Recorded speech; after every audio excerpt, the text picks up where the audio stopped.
By the time we dragged ourselves into Los Angeles, I felt like every mile of the quest was stitched into my bones. The West Coast heat pressed down like a hammer, dry and relentless, even though the sun was already starting to dip behind the buildings. It was strange. After all we'd gone through, after monsters, gods, and a zebra road trip across the desert, you'd think reaching LA would feel like a victory. But to me, it felt like stepping into the lion's den. This was it. The city of angels. The place where the underworld had its hidden gates. My stomach churned with the weight of that thought. I wasn't some fearless hero marching toward glory. I was just a kid from New York who kept getting tossed into situations way over his head. Yet here I was, walking the crowded streets of LA, every step pulling me closer to Hades' doorstep.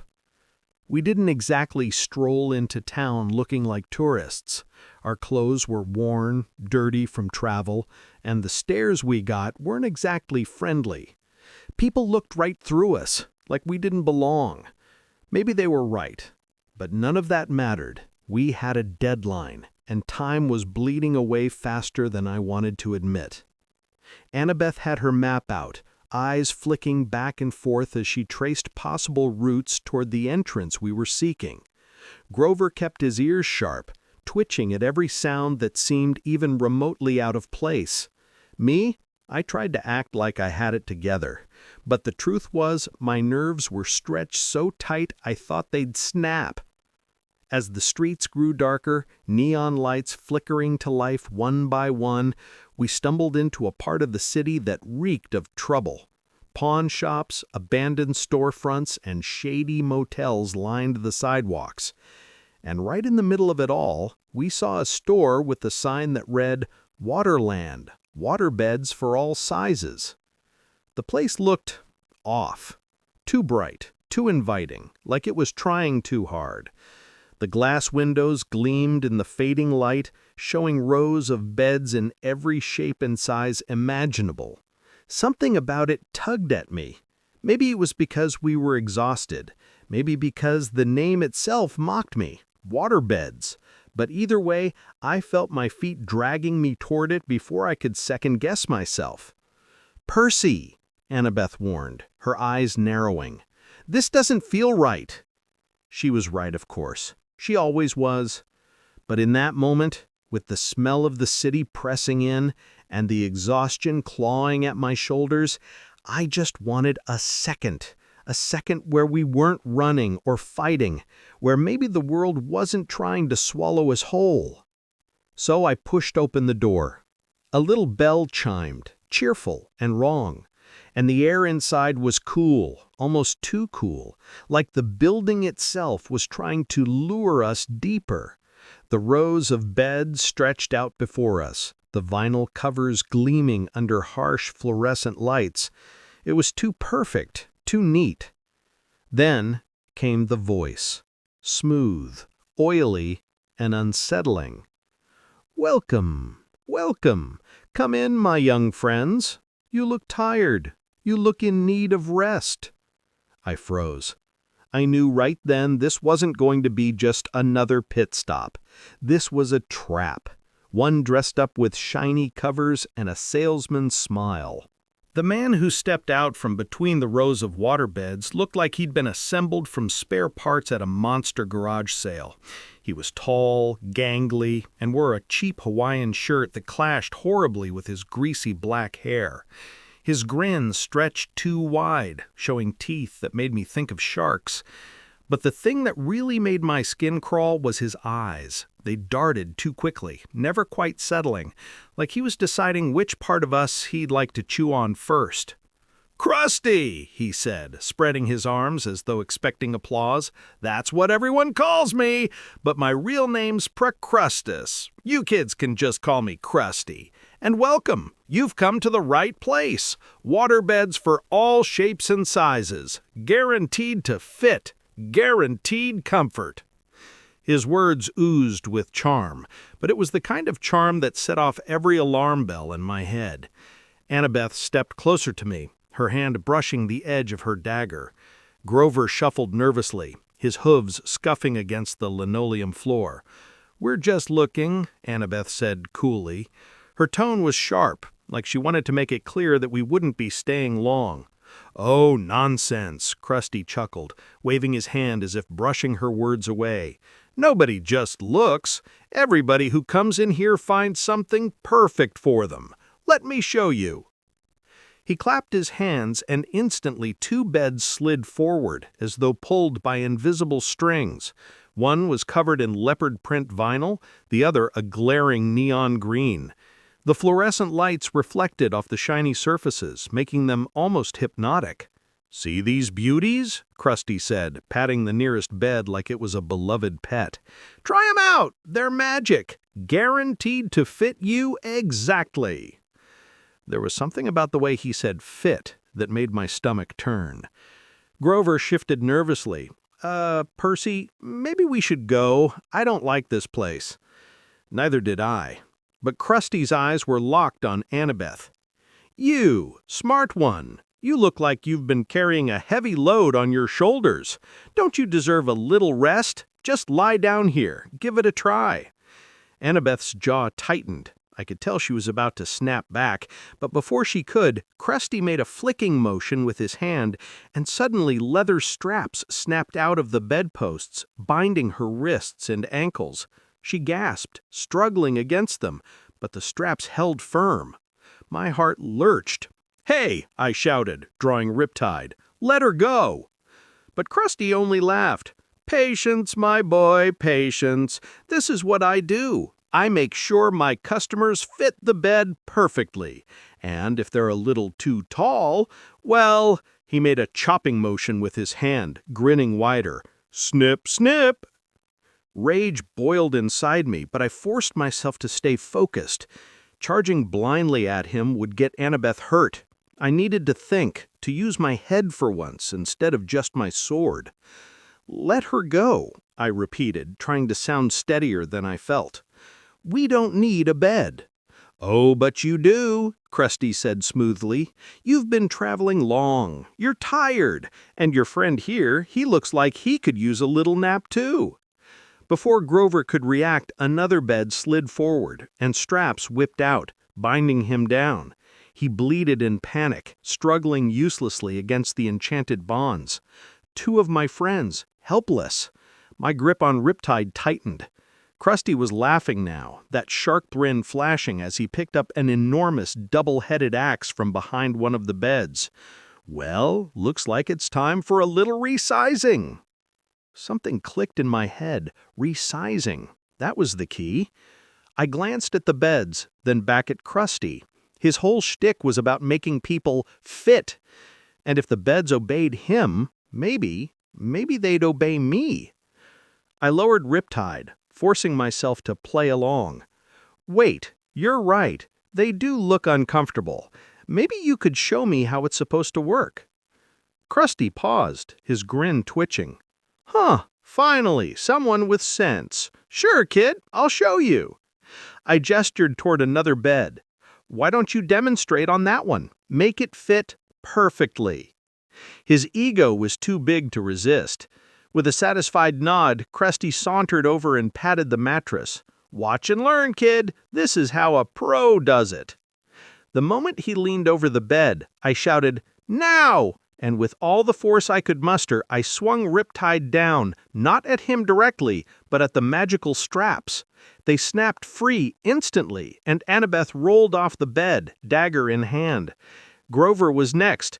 I slashed his bindings, and he tumbled to the floor, scrambling upright with wide, terrified eyes.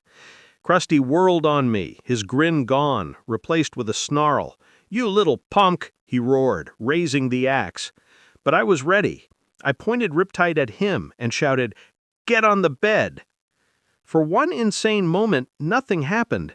Then, as if obeying some hidden command, the bed straps shot forward, wrapping around Krusty's arms and legs, dragging him down.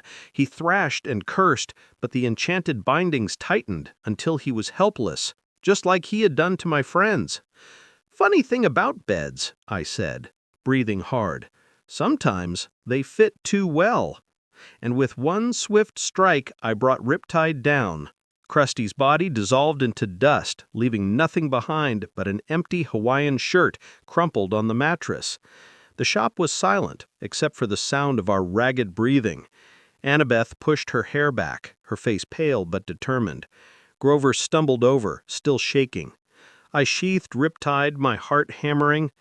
Come on, the Underworld's close. We don't have time to waste. We left Waterland without looking back, the little bell over the door jingling mockingly as it closed behind us. By the time we reached the edge of West Hollywood, the night had fully swallowed the city.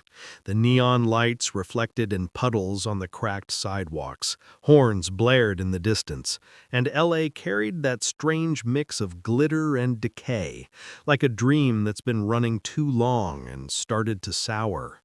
For anyone else, maybe it was just another night in the city, but for me, every step carried the weight of destiny. The deadline loomed like a shadow at the back of my mind. We had to reach the entrance to the Underworld, fast. The problem was, the closer we got, the more confusing everything became. No sign pointed this way to Hades. No clear directions, no obvious gateway. Just endless streets that twisted in circles, leading us back to where we started. And with every wrong turn, my chest grew tighter. Annabeth walked ahead, map in one hand, her brows furrowed in concentration.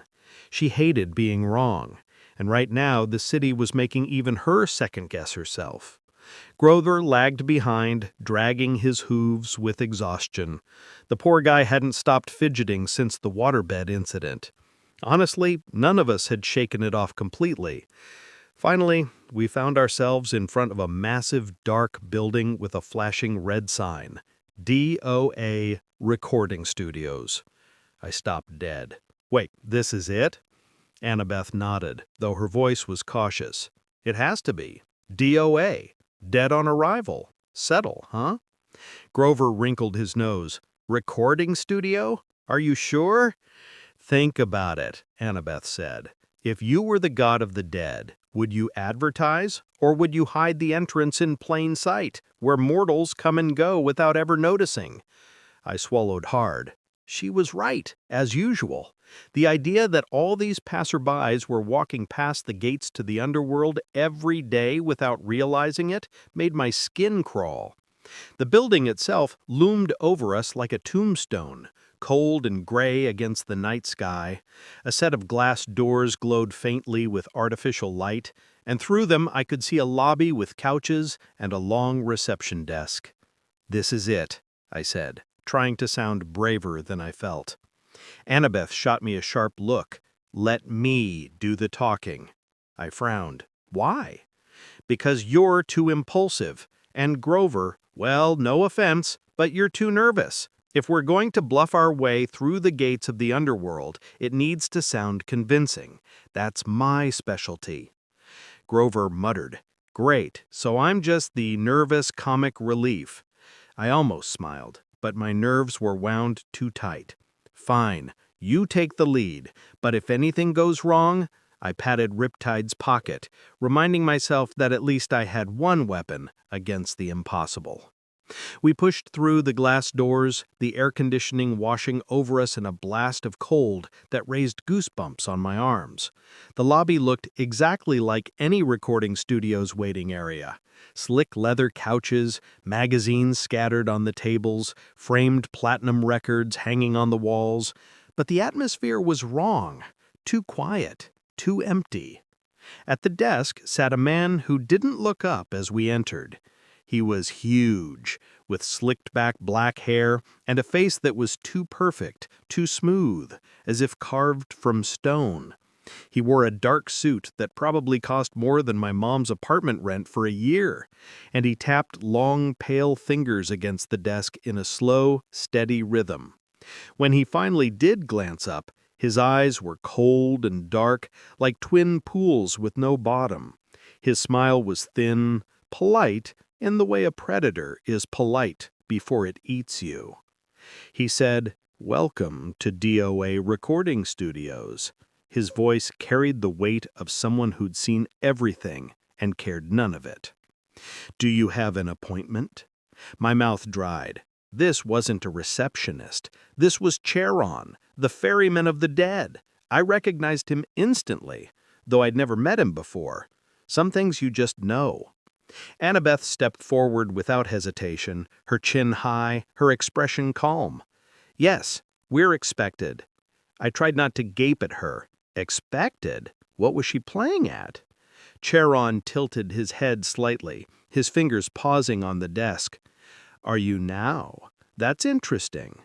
I don't recall anything in my book about 3 living children." The way he said it, living, sent a chill straight down my spine. Annabeth didn't flinch. "It's an exception. Hades is expecting us personally." Charon's smile widened, though it didn't make his eyes any less empty. "An exception. Hades does not deal in exceptions. He deals in absolutes. Life, death. Nothing in between. So why should I believe you?" Annabeth's tone sharpened, confident and quick. "Because if you don't, you'll be the one explaining to your master why 3 important souls never arrived." Grover's hoof scraped nervously against the tile. My pulse thundered in my ears. But Annabeth held her ground, her gray eyes never leaving Charon. For a long, terrible moment, the room was silent except for the faint hum of the air conditioning. Then Charon leaned back in his chair, steepling his fingers. "Clever girl. Very clever. But words are wind. Payment speaks louder." His gaze slid toward us, and I knew exactly what he meant. Coins. The ancient way. And in that instant, I realized just how unprepared we might be. Charon's eyes gleamed as they fixed on us, patient but hungry, like a predator that already knew the outcome. "Coins," he said softly, tapping the desk again with those long, pale fingers. "Golden drachmas. Passage is never free. You know the rules." For a moment, my stomach plummeted. I didn't have any money. No one told me to pack for a trip to the underworld with ancient currency in my pockets. But then I remembered something. My mom, before she'd vanished at the beach, she'd slipped a few coins into my hand. "Just in case," she'd said. At the time, I hadn't understood. But now I did. I reached into my pocket, my fingers closing around the cool, reassuring weight of the drachmas. 3, maybe 4 of them.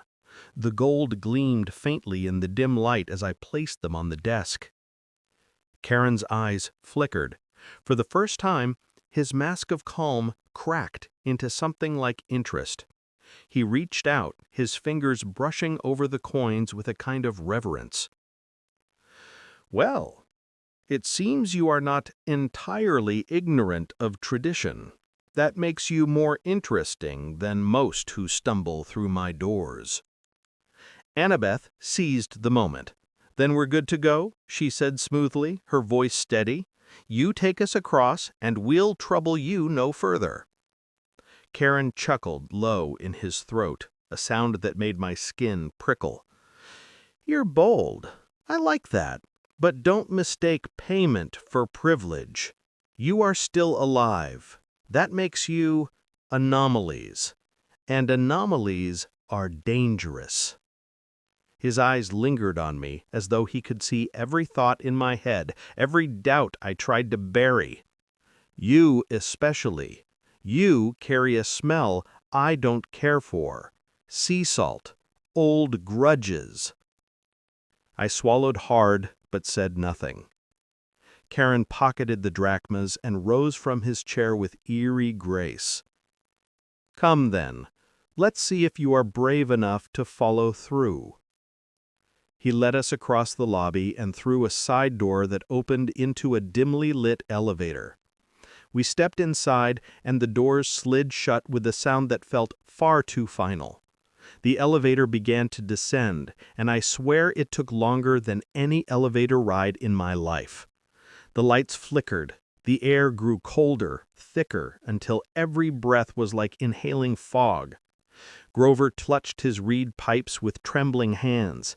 Annabeth's jaw was clenched so tight I thought she might crack a tooth.